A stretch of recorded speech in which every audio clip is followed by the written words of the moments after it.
बिस्मिल्लाहिर्रहमानिर्रहीम। आप लोग देख रहे हैं यूट्यूब चैनल बायोलॉजी ब्रेकडाउन। हमने क्लास 8 के फर्स्ट टर्म सिलेबस की जो सीरीज शुरू की है, जिसमें हम chapter number 2 human nervous system के टेस्ट योरसेल्फ जो है उनको सॉल्व कर रहे हैं। तो टेस्ट योरसेल्फ नंबर 1 हम अपनी प्रीवियस वीडियो में सॉल्व कर चुके हैं। आज हम टेस्ट योरसेल्फ नंबर 2 को सॉल्व करेंगे। नंबर 2 में सबसे पहला क्वेश्चन जो आपसे पूछा गया है वो है how are messages carried along nerve cell. Messages जो है वो किस तरीके से नर्व सेल कैरिड करते हैं, यानी नर्व सेल का कैसे जो है वो मैसेज को एक जगह से दूसरी जगह लेकर जाते हैं। तो messages are carried along nerve cells as electrical impulses. जैसे इलेक्ट्रिकल इम्पल्सेस की तरह से नर्व सेल जो है वो मैसेजेस को एक जगह से दूसरी जगह पहुंचाते हैं। Name 2 kinds of nerve cells. 2 किस्म के नर्व सेल्स के आपसे नेम्स पूछे गए हैं। तो एक सेंसरी नर्व सेल्स होते हैं और दूसरे जो है वो मोटर नर्व सेल्स होते हैं। क्वेश्चन आपसे पूछा गया है वो है explain why there have to be 2 kinds of nerve cell. आपने ये एक्सप्लेन करना है कि 2 किस्म के नर्व सेल क्यों होते हैं। तो there are 2 kinds because one carries message to and the central nervous system and the other carries message from it. एक मैसेज लेकर जाता है सेंट्रल नर्वस सिस्टम के पास और एक जो है वो नर्व सेल वो मैसेज को वापस लेकर आता है रिस्पॉन्ड करने के लिए।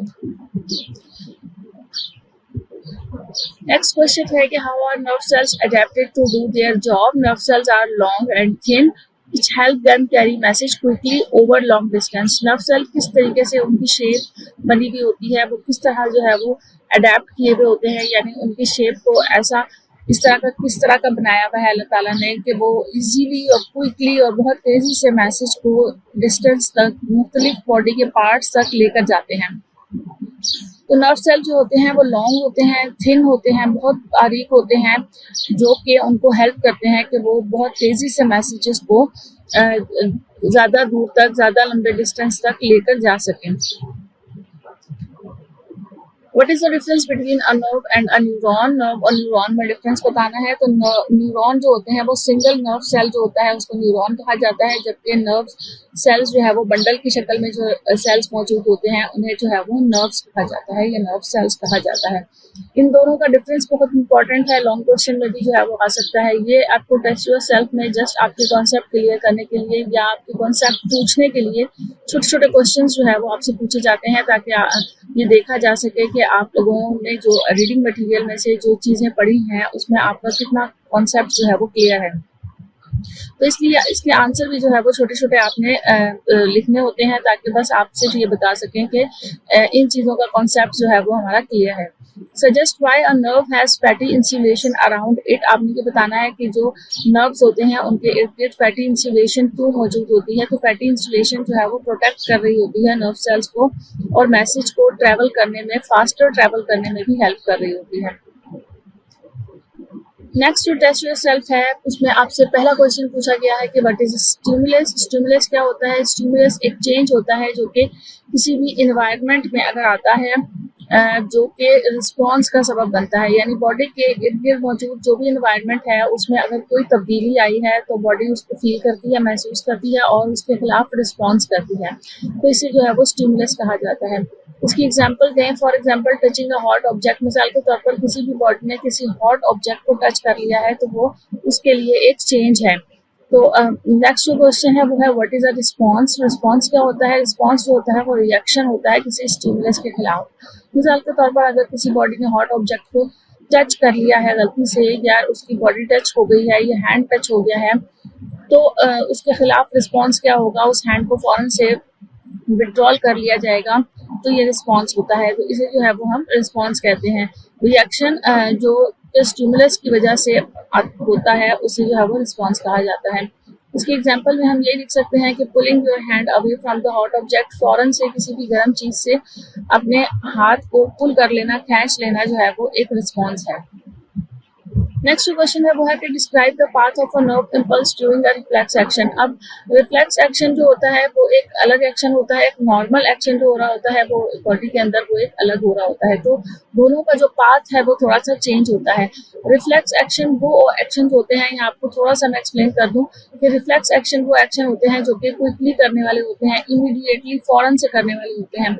तो इसके अंदर क्या पाथ होता है, क्या रास्ता होता है, किस तरह से मैसेज जो है वो ट्रेवल करते हैं नर्व इम्पल्सिस में।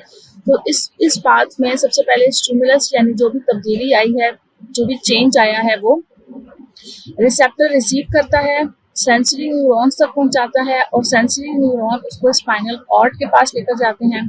स्पाइनल कॉर्ड से वो मैसेज जो है वो मोटर न्यूरॉन के पास जाता है और मोटर न्यूरॉन उन मसल्स यानी अफेक्टर्स जो है वो को बताते हैं कि ये आपने जो है वो उसके खिलाफ, उस स्टिमुलस के खिलाफ रिस्पॉन्स करना है। तो ये वो एक्शन होता है जो कि क्विकली करने वाला होता है, इसलिए इसमें जो सबसे बड़ा चेंज है वो ये है कि सेंसरी न्यूरॉन मैसेज को स्पाइनल कॉर्ड तक जब पहुंचाता है तो स्पाइनल कॉर्ड से मैसेज ब्रेन तक नहीं जाता है, बल्कि डायरेक्ट स्पाइनल कॉर्ड ही जो है वो उस मैसेज को रीड करके उसके खिलाफ क्या एक्शन करना है, उस मैसेज के खिलाफ क्या जवाब देना है, वो मोटर न्यूरॉन तक पहुंचा देते हैं और मोटर न्यूरॉन फिर वो जो है वो एक्ट करते हैं उसके खिलाफ, या उस मैसेज का जो भी उन्होंने आंसर करना होता है वो करते हैं। तो ये वो पाथ होता है जो कि रिफ्लेक्स एक्शन के जरिए से हो रहा होता है और यही वजह होती है कि वो एक्शन जो है वो क्विकली होता है। नेक्स्ट क्वेश्चन है कि what is a synapse. Synapse क्या होता है? Synapse is a tiny gap between two nerve cells. Synapse जो है वो एक छोटा सा नर्व सेल के दरमियान में जो एक छोटा सा गैप होता है उसे साइनेप्स कहा जाता है। क्वेश्चन है explain how a synapse work. Synapse works कैसे करता है? तो साइनेप्स का हमने पढ़ा कि वो एक टाइनी गैप होता है नर्व सेल्स के दरमियान में, यानी दो न्यूरॉन्स अगर मौजूद हैं तो उन दो न्यूरॉन्स के दरमियान में एक छोटा सा जो गैप मौजूद होता है उसे साइनेप्स कहा जाता है। तो इन गैप्स में से खास किस्म के स्पेशल किस्म के केमिकल्स जो हैं वो कैरी करते हैं, केमिकल्स निकलते हैं, रिलीज होते हैं the nerve message across the gap from one neuron to another, और वो नर्व मैसेज जो है उस गैप में से होता हुआ एक न्यूरॉन से दूसरे न्यूरॉन तक पहुंचता है।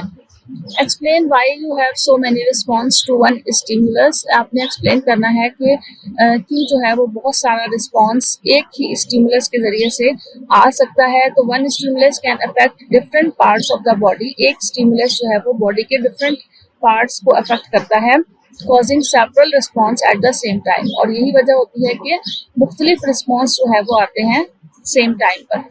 The reflex action mentioned in this chapter protect you from harm। आपको कौन से जो है वो रिफ्लेक्स एक्शन मेंशन किए गए हैं इस चैप्टर में ताकि आप अपने आप को किसी भी नुकसान से बचा सकें? तो blinking, sneezing, cupping and pulling your hand away from a hot object protect you from harm. बहुत सारे एक्शंस बताए गए हैं, जैसे अगर आपकी आईज ब्लिंक कर रही होती हैं तो किसी भी तेज रोशनी से आपको बचाती हैं, और कफिंग जो है वो आपको किसी भी चर्च से बचाती है, यानी कोई भी चीज़ आपकी सांस की नाली में ना जा सके, तो उससे जो है वो आपको स्नीजिंग और कफिंग बचाती है। पुलिंग योर हैंड, अगर कोई हॉट ऑब्जेक्ट है या कोई ऐसी चीज़ है जो बहुत तेज़ नुकीली चीज़ है वो आपके पाँव में चुभ गई है या हाथ में चुभ गई है, तो उससे अपने हैंड को पुल कर लेना या फुट को पुल कर लेना, ये भी जो है वो एक रिफ्लेक्स एक्शन का रिस्पॉन्स है जो कि आपको बता रहा होता है कि आपने किस तरह से बचना है। Explain why picking up a cup of tea and drinking it is not a reflex action। अब यहाँ पर भी एक रीजनिंग क्वेश्चन है कि आप एक्सप्लेन करें कि क्यों जब हम चाय के कप को पिक करते हैं और ड्रिंक करते हैं तो वो एक रिफ्लेक्स एक्शन नहीं है। It is not a reflex action because it is a voluntary action controlled by the brain and done consciously. जब हम किसी चाय के कप को पिक कर रहे होते हैं और उस चाय को पी रहे होते हैं, उस टी को हम पी रहे होते हैं, तो वो हम जो है वो ब्रेन के जरिए से सोच के पी रहे होते हैं कि ये गर्म है तो इसको पीना चाहिए या नहीं पीना चाहिए, ड्रिंक कर सकते हैं या नहीं कर सकते हैं। तो जहाँ पर भी ब्रेन का कंट्रोल आ जाता है वो रिफ्लेक्स एक्शन नहीं होता है, तो इस वजह से हम उसको जो है वो रिफ्लेक्स एक्शन नहीं कहते हैं। टेस्ट योरसेल्फ का क्वेश्चन आपसे फर्स्ट क्वेश्चन पूछा गया है कि how much energy does the brain use. Brain कितनी एनर्जी जो है वो यूज करता है? तो brain uses about 20% of the body energy. Body की 20% एनर्जी जो है वो ब्रेन इस्तेमाल कर रहा होता है। Suggest why the brain needs this much energy, और ब्रेन को इस एनर्जी की क्यों जरूरत होती है? इसलिए क्योंकि उसने control and coordinate all the activities of the body, तमाम बॉडी की एक्टिविटीज को कंट्रोल करना होता है और कोऑर्डिनेट करना होता है। Explain why drinking plenty of water is good for the brain. क्यों जो है वो पानी बहुत ज्यादा पीना जो है वो ब्रेन के लिए अच्छा है। तो water keeps the brain hydrated. Water जो है वो पानी जो है वो ब्रेन को हाइड्रेटेड रखता है and helps it work properly, और उसको सही काम करने में हेल्प करता है। Explain why you should avoid dangerous chemicals and illegal drug. आप क्यों जो है वो डेंजरस केमिकल को और इलीगल ड्रग्स को आपको अवॉइड करना चाहिए। तो ये जो है वो ब्रेन को डैमेज करते हैं और इफेक्ट करते हैं आपकी थिंकिंग, आपकी मेमोरी प्रोसेस को और आपकी हेल्थ को। Suggest some games you could play to improve your brain. कुछ ऐसे गेम्स बताएं जो कि आपकी ब्रेन को इम्प्रूव कर सकते हैं। तो मुख्तलिफ किस्म के पजल्स सॉल्व करना, चेस खेलना, मेमोरी गेम्स खेलना, सुडोकू खेलना एंड वर्ड गेम्स खेलना, जिसमें वो जो है वो मुख्तलिफ किस्म के गेम्स आ जाते हैं जिसमें आपको डिफरेंट वर्ड्स बनाने होते हैं। तो इससे आपकी ब्रेन की एक्टिविटी इंप्रूव होती है। Explain why you have chosen those particular games. आपको ये पर्टिकुलर गेम्स क्यों चूज करने चाहिए। तो ये आपकी मेमोरी को इम्प्रूव करते हैं, आपकी कंसंट्रेशन को इम्प्रूव करते हैं और प्रॉब्लम सॉल्विंग स्किल को इम्प्रूव करते हैं। तो ये आप लोगों के टेस्ट योर सेल्फ थे चैप्टर 2 से रिलेटेड, जिसमें ह्यूमन नर्वस सिस्टम से रिलेटेड टेस्ट योर सेल्फ थे। उम्मीद है आप लोगों को ये सीरीज़ जो है वो हेल्प कर रही होगी बहुत ज़्यादा। अपने फ्रेंड्स के साथ भी शेयर कीजिएगा ताकि वो भी जो है वो इससे फ़ायदा हासिल कर सकें। साथ रहिएगा इसी यूट्यूब चैनल पर मज़ीद बहुत सारी वीडियोज़ के लिए। Thank you so much. अल्लाह हाफिज़।